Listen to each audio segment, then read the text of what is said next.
ജനാധിപത്യ കേരളം ശക്തമായ ഒരു ഭരണപക്ഷത്തെയും ശക്തമായ ഒരു പ്രതിപക്ഷത്തെയും പ്രതീക്ഷിക്കുന്നു. ഇപ്പോഴത്തെ വിഷയം ഭരണപക്ഷത്തിൽ നിന്നുകൊണ്ട് ഇപ്പോഴത്തെ ഭരണപക്ഷമായ UDF ശബരിമല സ്വർണ്ണ പാളി വിവാദം തൽക്കാലത്തേക്ക് മറന്ന മട്ടായിരുന്നു. പക്ഷേ ഇപ്പോഴിതാ SIT വർദ്ധിത വീര്യത്തോടു കൂടി തന്നെ കൂടുതൽ പേരെ വലയിലാക്കുകയാണ്. അത് പ്രതിപക്ഷത്ത് ഇരുന്ന ഇപ്പോൾ പ്രതിപക്ഷത്തുള്ള CPM-ന്റെ നോമിനികളായി വന്ന ദേവസ്വം ബോർഡിൻ്റെ പ്രസിഡന്റുമാർ ഇവരെല്ലാം തന്നെ വലയിലായി കഴിഞ്ഞു. SIT-യുടെ ലാർജർ നെറ്റ്വർക്കിൻ്റെ വലയുടെ ഭാഗമായി മാറിക്കഴിഞ്ഞു. പത്മകുമാർ CPM-ന്റെ പത്തനംതിട്ട ജില്ലാ സെക്രട്ടേറിയറ്റ് മെമ്പറായിരുന്നു. സംഘടനാ തല അച്ചടക്ക നടപടി അല്ലെങ്കിൽ ശാസന അല്ലെങ്കിൽ മറ്റ് തീരുമാനങ്ങൾ പുറത്താക്കൽ മുതലായവ വളരെ മുൻപ് തന്നെ എടുക്കാമായിരുന്നു. അതിന് അമാന്തിച്ചു എന്നതുകൊണ്ടാണല്ലോ ഇത്രയധികം വലിയ തിരിച്ചടി ഉണ്ടായത്. പാർട്ടിയുടെ എല്ലാ തലത്തിലുള്ള കമ്മിറ്റികളിലും ഇതുമായി ബന്ധപ്പെട്ട ചർച്ച വന്നപ്പോൾ പത്മകുമാറിനെ സംരക്ഷിച്ച് നിർത്തിയത് ദേവസ്വം ബോർഡിലെ അഴിമതി അല്ലെങ്കിൽ ഈ പറയുന്ന സ്വർണ്ണപ്പാളി വിവാദത്തിൽ പത്മകുമാറിനുണ്ട് എന്ന് കരുതപ്പെടുന്ന പങ്ക് അത് തെളിയുന്നത് വരെ, അഗ്നിശുദ്ധി വരുത്തുന്നത് വരെ അദ്ദേഹത്തെ ചുമതലകളിൽ നിന്ന് മാറ്റി നിർത്താൻ പാർട്ടി ആർജവം കാട്ടണമായിരുന്നു എന്ന് ഇടതുപക്ഷത്തെ മിക്ക കക്ഷികളും വിശ്വസിക്കുന്നു. CPM-ന് നല്ലൊരു പങ്ക് വിശ്വസിക്കുന്നു. പക്ഷെ അങ്ങനെ ഉണ്ടായില്ല. വളരെ വൈകി സംഭവിച്ചു. വൈകിപ്പോയി. 2 N വാസുവും ഇടതുപക്ഷ കെയർ ഓഫിൽ വന്ന ദേവസ്വം ബോർഡിൻ്റെ പ്രസിഡന്റായിരുന്ന വാസു അറസ്റ്റിലായി. വലിയ രീതിയിൽ സമ്മർദ്ദം നേരിട്ടു.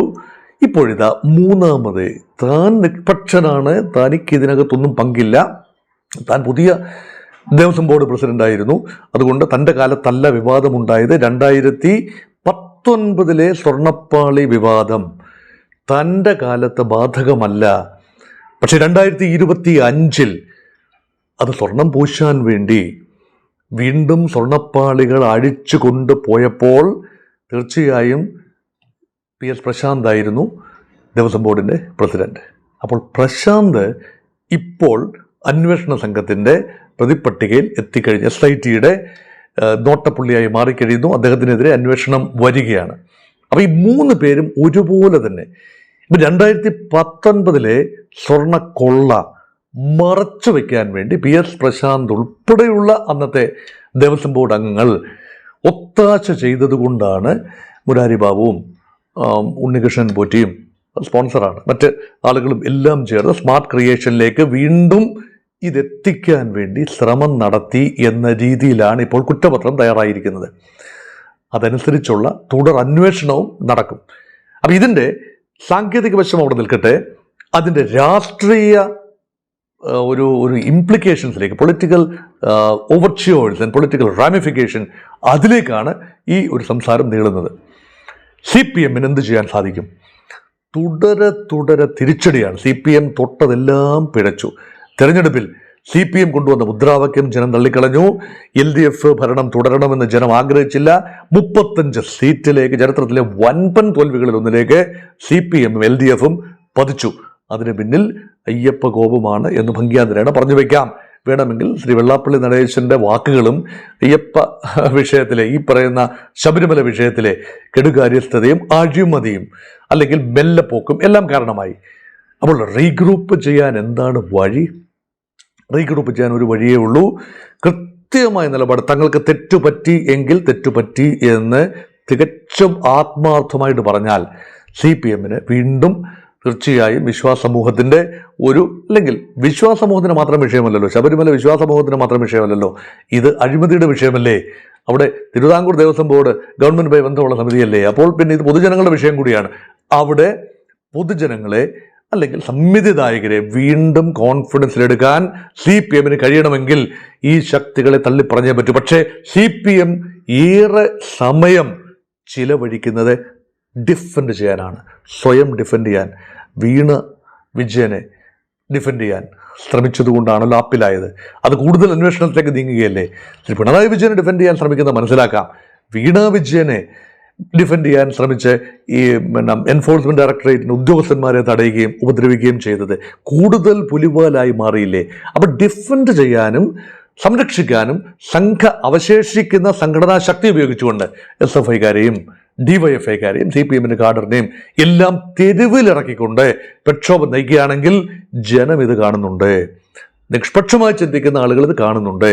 ഇതിൻ്റെ പിന്നിലെ രാഷ്ട്രീയം, അതായത് അഴിമതിയെ രാഷ്ട്രീയമായി എതിർക്കാം. അഴിമതി ആരോപണ വിധേയരായ ആളുകളെ തങ്ങൾ രാഷ്ട്രീയമായി സംരക്ഷണം ഒരുക്കും, അല്ലെങ്കിൽ കായികമായി സംരക്ഷണം ഒരുക്കും എന്ന് പറയുന്നത് ജനാധിപത്യത്തിന് നിരക്കുന്നതല്ല. നിയമത്തിന് വഴി പോട്ടെ. അനാവശ്യമായി CPM ഇംപ്ലിക്കേറ്റ് ചെയ്താൽ തീർച്ചയായും രാഷ്ട്രീയമായി പോരാട്ടം നടത്തണം, ഡിഫെൻഡ് ചെയ്യണം. പക്ഷേ ഇതങ്ങനെയല്ല. വ്യക്തമായ അഴിമതി അവിടെ നടന്നു. ചെമ്പ് തെളിയുക എന്ന പദമില്ലേ, എത്രയോ ശരിയാണല്ലേ. ഇതൊക്കെ ശബരിമല സ്വർണ്ണക്കൊള്ള വിവാദമൊക്കെ വരുന്നതിന് എത്രയോ മുമ്പ് തന്നെ മലയാള ഭാഷയിലെ ഒരു പ്രയോഗമല്ലേ, ചെമ്പ് തെളിഞ്ഞു. സ്വർണ്ണപ്പാളികൾ 2019 കൊണ്ടുപോയി, തിരിച്ചു കൊണ്ടുവച്ചത് ചെമ്പ് പൊതിഞ്ഞ സ്വർണ്ണപ്പാളികളാണ്. അതേ പാളികളാകണമെന്നില്ല, മറ്റ് പുതിയ പാളികളാണ്. ഇതിനിടയിൽ അന്ന് UB ഗ്രൂപ്പ് പൂശിയ സ്വർണം, അല്ലെങ്കിൽ കൊണ്ടുവന്ന് നൽകിയ സ്വർണം, അല്ലെങ്കിൽ പൊതിഞ്ഞ സ്വർണം വൻ ഭാഗം കട്ടളപ്പടിയുടെ ആകട്ടെ, ദ്വാരപാലക ശില്പങ്ങളിലെ റാപ്പിംഗ് ആകട്ടെ നഷ്ടപ്പെട്ടു കഴിഞ്ഞു. നഷ്ടപ്പെട്ടു എങ്കിൽ അത് ദേവസ്വം ബോർഡിലെ ഉന്നതരറിയാതെ നഷ്ടപ്പെടില്ല എന്നത് സാമാന്യ യുക്തിയല്ലേ? വെറുതെ എങ്ങനെ ആവിയായി പോയില്ലല്ലോ. അതുകൊണ്ട് അന്നത്തെ ദേവസ്വം ബോർഡ്, അതാണ് തുടർഭരണത്തിൻ്റെ ഒരു വലിയ പ്രശ്നം എന്താണ്? ഇത് കോൺഗ്രസിലേക്ക് അതൊക്കെ മുന്നേ ശബരിമല അഴിമതി നടന്നു എന്ന് പറയാനാവില്ലല്ലോ. അത് ഉണ്ടായിരിക്കാം, ശബരിമലയിൽ മുൻകാലങ്ങളിലും ചെറിയ രീതിയിൽ അഴിമതികൾ നടന്നിട്ടുണ്ടാവാം.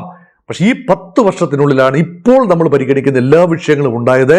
കഴിഞ്ഞ 10 വർഷത്തിനുള്ളിലാണ് പിണറായി വിജയന്റെ 1ാം സർക്കാരിന്റെ കാലത്തിന്റെ അവസാന ഭാഗവും 2ാം സർക്കാരിന്റെ കാലത്തുമാണ് അഴിമതി മുഴുവൻ സംഭവിച്ചത്. രാഷ്ട്രീയമായി അതിനെ പ്രതിരോധിക്കാനേ ആവാത്ത രീതിയിലേക്ക് അന്വേഷണം നീങ്ങിയിരിക്കുന്നു. ഇപ്പോൾ ആദ്യം VD സതീശൻ അധികാരം ഏറ്റെടുത്തപ്പോൾ ഒരു സംശയമുണ്ടായിരുന്നു. ശബരിമല വിഷയത്തിൽ ദേവസ്വം ബോർഡിന്റെ കൗൺസിൽ ഉൾപ്പെടെയുള്ള ആളുകളെ നിയമിച്ചതിൽ ഒരു ജാഗ്രത കുറവുണ്ടായി. അത് പെട്ടെന്ന് തിരുത്താൻ കഴിഞ്ഞു. അതുകൊണ്ട് ഏതെങ്കിലും രീതിയിൽ പ്രതികളെ സംരക്ഷിക്കാൻ വേണ്ടിയാണോ ഈ ശ്രമം നടത്തിയത് എന്നൊരു ആരോപണം ആദ്യഘട്ടത്തിൽ ശ്രീ VD സതീശൻ കേട്ടു. പക്ഷെ ഇപ്പോൾ സ്പെഷ്യൽ ഇൻവെസ്റ്റിഗേഷൻ ടീമിന്റെ അന്വേഷണം ജാഗ്രതയോടെ നടക്കുന്നു, ദ്രുതഗതിയിൽ നടക്കുന്നു. ഒന്നൊന്നായി CPM നേതാക്കൾ, അല്ലെങ്കിൽ CPM നോമിനികളെ ഇപ്പോഴും വൻ തോക്കുകൾ ദേവസ്വം ബോർഡ് മന്ത്രിയിലേക്ക് വന്നിട്ടില്ല. ദേവസ്വം ബോർഡ് മന്ത്രിയിലേക്ക് വരെ വരാവുന്ന രീതിയിൽ ഇത് വികസിപ്പിച്ചു കൊണ്ടുപോകാൻ കഴിയുമോ, ഇംപ്ലിക്കേറ്റ് ചെയ്യാൻ തക്കത്തിൽ ഇവരൊക്കെ അറസ്റ്റിലാകുകയും ഒക്കെ ചെയ്താൽ, ഇപ്പോൾ തന്നെ PS പ്രശാന്ത് പറഞ്ഞു കഴിഞ്ഞു, തന്നെ കൊടുക്കാൻ രൂക്ഷമായ ശ്രമം നടക്കുന്നു. മുഖ്യമന്ത്രി VD സതീശനും ദേവസ്വം മന്ത്രി K മുരളീധരനും തന്നെ കൊടുക്കാൻ വേണ്ടി ബോധപൂർവമായ ശ്രമം നടത്തുന്നു. താൻ നിസ്സഹായനാണ് എന്ന ഒരു മുൻകൂർ വകുപ്പ് ചെയ്തു. പക്ഷെ ഇദ്ദേഹത്തെ കൂടുതൽ അന്വേഷണത്തിലേക്ക് പോയാൽ അവസാനം എത്തി നിൽക്കുന്നത് താനല്ല, ദേവസ്വം മന്ത്രിയാണ്, അല്ലെങ്കിൽ ദേവസ്വവുമായിട്ട് ബന്ധപ്പെട്ട മറ്റ് രാഷ്ട്രീയ കക്ഷികളുടെ CPM തന്നെ ഉന്നതരായ ചിലരാണ് എന്ന് ഇവരാരെങ്കിലും സാക്ഷ്യപ്പെടുത്തിയാൽ അവരിലേക്ക് കൂടി അന്വേഷണം നീങ്ങുന്ന ഘട്ടമൊന്ന് ആലോചിച്ച് നോക്കൂ. മുൻപേ ദുർബലായി, ഇപ്പോൾ ഗർഭിണിയും എന്ന് പറയുന്നത് പോലെ ആവില്ലേ CPM അവസ്ഥ? ഇപ്പോൾ പ്രതിപക്ഷത്ത് നിന്നുകൊണ്ട് പാടുപെടുകയാണ്. സാധാരണ പ്രതിപക്ഷത്ത് നിന്നാൽ ഭരണപക്ഷത്തിനെതിരെ ആഞ്ഞടിക്കാൻ കഴിയേണ്ടതാണ്. ഇപ്പോൾ മദ്യത്തിന് നികുതി, വീര്യം കുറഞ്ഞ മദ്യത്തിന് നികുതി കുറച്ചുകൊണ്ട് വന്ന VD സതീശന്റെ ആ തീരുമാനത്തിനെതിരെ അതിശക്തമായി പ്രതിഷേധിച്ചു. നല്ല കാര്യം, തീർച്ചയായും നല്ല പ്രകടനം തന്നെയാണ് പ്രതിപക്ഷ നേതാവെന്ന നിലയിൽ ശ്രീ പിണറായി വിജയൻ കാഴ്ചവെച്ചത്. പ്രതിപക്ഷം ഉണർന്ന് പ്രവർത്തിച്ചു എന്ന് തന്നെയാണ്, ദുർബലമെങ്കിലും ഉണർന്ന് പ്രവർത്തിച്ചു. പക്ഷെ ഒഫൻസീവായി കഴിയുമ്പോൾ വീണ്ടും പഴയ കേസുകൾ വരികയാണ്. വീണ വിജയനെതിരെയുള്ള കേസ്, അതുപോലെ കരിമണൽ കടത്തായുമായി ബന്ധപ്പെട്ട കേസ്, അതുപോലെ ശബരിമല വിഷയം തിരിഞ്ഞു കുത്തുകയാണ്. അപ്പം ഭരണകാലത്തെ ഭരണപരാജയങ്ങളെല്ലാം തന്നെ ഇപ്പോൾ തിരിഞ്ഞു കുത്തുന്നു. അത് ഡിഫെൻഡ് ചെയ്യാൻ ശ്രമിച്ചാൽ എങ്ങനെയാവും പാർട്ടിക്ക് റീഗ്രൂപ്പ് ചെയ്യാൻ കഴിയുക? അതുകൊണ്ടാണ് ഞാൻ പറഞ്ഞത്, ശക്തമായ പ്രതിപക്ഷം ഉണ്ടാവണമെങ്കിൽ ഗവൺമെന്റിനെ കടന്നാക്രമിക്കാൻ കഴിയുന്ന രീതിയിൽ പ്രതിപക്ഷത്തിന്റെ കരങ്ങൾ വളരെ ഫ്രീ ആവണം. ഇപ്പോൾ കൂച്ചുവിലങ്ങിട്ട മട്ടിലാണ് പ്രതിപക്ഷത്തിന്റെ കരങ്ങൾ. വലിയ അബദ്ധമാണ് പ്രതിപക്ഷം. CPM വലിയ അബദ്ധമാണ് കാട്ടിയത്. CPM ആരെ തീരുമാനിക്കാം എന്നത് CPM തീരുമാനിക്കേണ്ടതാണ്. പക്ഷേ അബദ്ധമാണെന്ന് ഞാൻ ചിന്തിക്കാൻ കാരണം ശ്രീ പിണറായി വിജയനെ പ്രതിപക്ഷ നേതാവായി കൊണ്ടുവന്നപ്പോൾ ഒരുപാട് കാര്യം അദ്ദേഹത്തിൻ്റെ കാലത്ത് നടന്നതാണ്. ധാർമ്മികമായി അദ്ദേഹം നേരിട്ട് ശബരിമല സ്വർണ്ണക്കൊള്ളയിൽ അദ്ദേഹം നേരിട്ട് ഇടപെട്ട ആളല്ല, അല്ലെങ്കിൽ ആളാകാൻ സാധ്യതയില്ല. പക്ഷെ ധാർമ്മികമായി അന്ന് മുഖ്യമന്ത്രിയായിരുന്ന ആൾ ഉത്തരവാദി കൂടിയാണ്. അന്ന് ദേവസ്വം ബോർഡ് മന്ത്രിയായിരുന്ന ആൾ ഉത്തരവാദിയാണ്. ധാർമ്മികമായി എങ്കിലും ഉത്തരവാദിയാണ്. അങ്ങനെയുള്ളവർക്ക് ഡിഫെൻഡ് ചെയ്യേണ്ടി വരും. ഇത് ഡിഫെൻഡ് ചെയ്യാൻ കൊള്ളാവുന്നൊരു കേസല്ല. പ്രതികൾ ശിക്ഷിക്കപ്പെടട്ടെ, ഉപ്പ് തിന്നവൻ വെള്ളം കുടിക്കട്ടെ, നിയമത്തിന് വഴിക്ക് പോകട്ടെ എന്ന് പറയാൻ CPM കഴിയണമെങ്കിൽ, ഇടതുപക്ഷത്തിന് കഴിയണമെങ്കിൽ, പ്രതിപക്ഷത്തിന് കഴിയണമെങ്കിൽ തങ്ങളുടെ കരങ്ങൾ ലിബറേറ്റ് ചെയ്യപ്പെടണം. ഇപ്പോഴങ്ങനെയല്ല. അതുകൊണ്ട് ശബരിമല വിഷയം അടുത്ത 5 വർഷത്തേക്ക് ഇത് വളരെ സാവകാശം മാത്രമേ നീങ്ങത്തുള്ളൂ. ഇതങ്ങനെ ദ്രുതഗതിയിലൊന്നും പോയില്ല.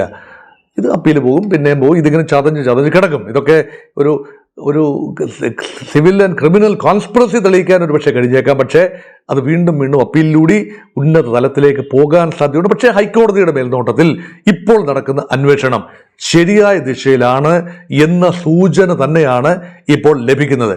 അത് CPM-നും ഇടതുപക്ഷത്തിനും അത്ര ശുഭസൂചകമല്ല. ഒറ്റ നിർദ്ദേശമല്ല, ഒറ്റ ചിന്ത മാത്രം പങ്കുവച്ചുകൊണ്ട് അവസാനിപ്പിക്കാം. അതിതാണ്, CPM എന്ന പാർട്ടിയിൽ നീതിമാന്മാരുണ്ട്, ഒരുപാട് നീതിമാന്മാരുണ്ട്, വെൽ മീനിങ് ആളുകളുണ്ട്, കറക്റ്റ് കമ്മ്യൂണിസ്റ്റ് മാതൃക അഡോപ്റ്റ് ചെയ്യുന്നുണ്ട്, ജീവിതത്തിൽ സംശുദ്ധത പാലിക്കുന്നവരുണ്ട്. പക്ഷെ അവർക്കല്ല ഡിസിഷൻ മേക്കിംഗ് അപ്പറേറ്റസിൽ പ്രാധാന്യം ലഭിക്കുന്നത്. അത് മാറി യഥാർത്ഥ കമ്മ്യൂണിസ്റ്റ് ചിന്തയുള്ളവർക്ക് പുഴുക്കുത്തുകളെ തങ്ങളിൽ നിന്നും മാറ്റണം. ശുദ്ധീകരിച്ച് ആഭ്യന്തരമായൊരു ശുദ്ധീകരണത്തിന്, സ്വയം പരിശോധനയ്ക്കും ആത്മപരിശോധനയ്ക്കും വിധേയമായി എവിടെയെങ്കിലും തങ്ങളുടെ നേതൃത്വത്തിന് പാളിയെങ്കിൽ ശ്രീ കുഞ്ഞികൃഷ്ണൻ പറഞ്ഞതുപോലെ അണികൾ നേതൃത്വത്തെ തിരുത്തേണ്ട സമയമാണ്. കമ്മ്യൂണിസ്റ്റ് വിശ്വാസമുള്ള, അല്ലെങ്കിൽ കമ്മ്യൂണിസ്റ്റ് മൂല്യങ്ങളിൽ വിശ്വാസമുള്ള അണികൾ ഇപ്പോഴും ലക്ഷക്കണക്കിന് കേരളത്തിലുണ്ട് എന്നത് ശുഭോദർക്കമായ കാര്യമാണ്. അവർക്ക് നേതൃത്വത്തെ തിരുത്താൻ കഴിയും. ഒന്നാന്തരം അവസരമാണ്. അഴിമതിയുടെ കറ, സ്വജനപക്ഷപാതത്തിന്റെ കറ വല്ലാതെ പുരണ്ട കഴിഞ്ഞ 10 വർഷത്തെ രീതികൾ മാറ്റി പുതിയ മുഖം, ഒരു new communism, new left, new CPM 2.0 എന്ന രീതിയിൽ പുതിയ രീതികൾ. അത് പഴയ നേതൃത്വം തുടർന്നാൽ അത് സാധിക്കില്ല. പുതിയ നേതൃത്വം വരാനുള്ള ഒരു ഒന്നാന്തരം പേറ്റുനോവിൻ്റെ അവസരമായി ഇതിനെ കാണാൻ കഴിഞ്ഞാൽ നല്ല പ്രതിപക്ഷമുണ്ടാകും, നല്ല പോരാട്ടമുണ്ടാകും. UDF-ന് എവിടെയെങ്കിലുമൊക്കെ പിഴയ്ക്കും, പരിഹാരമുണ്ടാകണം, ശക്തമായ പ്രതിപക്ഷം ഇവിടെ ഉണ്ടാകണം. സംഘടനാ സംവിധാനമുണ്ട്. അത് തല്ലാനും കൊല്ലാനും കൂലിത്തല് നടത്താനും, അല്ലെങ്കിൽ ഈ അട്ടിമറിയിലൂടെ രാഷ്ട്രീയ പ്രവർത്തനം നടത്തി പ്രതിയോഗികളെ മത്സരിക്കാൻ അനുവദിക്കാതെ കോളേജ് യൂണിയൻ പിടിച്ചേ, അത് പിടിച്ചേ, ഇത് പിടിച്ചേ എന്ന് വമ്പ് പറയാതെ കുറച്ചുകൂടി സുതാര്യമായി ജനാധിപത്യമാരെ ആദർശ പോരാട്ടം, കായിക പോരാട്ടമല്ല. CPM ചെയ്യേണ്ടത് കായിക പോരാട്ടമല്ല, ആദർശ പോരാട്ടം നടത്താൻ തക്ക മണ്ണാണ് കേരളത്തിൻ്റെത്. മനസ്സിലാക്കുന്ന ആൾ, രാഷ്ട്രീയ പ്രബുദ്ധരായ ആളുകളല്ലേ കേരളത്തിലുള്ളത്. അതുകൊണ്ട് കായിക സംഘർഷത്തിൽ നിന്നും അണികളെ ഉപയോഗിച്ചുകൊണ്ട് അണികളെ കൊണ്ട് വിടുപണി ചെയ്യിപ്പിച്ചുകൊണ്ട് കായിക സംഘർഷത്തിലേക്ക് നീങ്ങാതെ ആശയ പോരാട്ടത്തിന് വിധേയന്മാരെ അല്ല ഇവിടെ ആവശ്യം. CPM-ന് അണികളായിട്ടുള്ള വിധേയന്മാരെയല്ല, സ്വയം പുതുക്കപ്പെടുന്ന കമ്മ്യൂണിസ്റ്റ് ദർശനമുള്ള അണികൾ ഉണ്ടാവട്ടെ. അങ്ങനെ പാർട്ടിക്ക് പുതിയ നേതൃത്വം ഉണ്ടാകട്ടെ. അവര് ഈ വിവാദങ്ങളിൽ നിന്നും ഡിസ്റ്റൻസ് കീപ്പ് ചെയ്യട്ടെ. അങ്ങനെ ഒരു തലമുറ കമ്മ്യൂണിസം മാറി മറ്റൊരു തലമുറയിലേക്ക് മാറ്റം വരികയാണെങ്കിൽ യഥാർത്ഥത്തിൽ കേരളത്തിൻ്റെ ഭാവി ഭാസുരമാകും. അതുകൊണ്ട് ഈ വിഷയത്തിൽ പഴയ നേതൃത്വം വീണ്ടും ഡിഫെൻഡ് ചെയ്യാനാണ് എങ്കിൽ ഈ കമ്മ്യൂണിസ്റ്റ് പാർട്ടിയെ കൊണ്ട് ബംഗാളിൽ CPM-ന് സംഭവിച്ചത് കേരളത്തിൽ സംഭവിച്ചുകൂടാ. അതുകൊണ്ട് ക്രോണിക് ക്യാപിറ്റലിസ്റ്റുകളുമായുള്ള ചങ്ങാത്തം അവസാനിപ്പിക്കുക.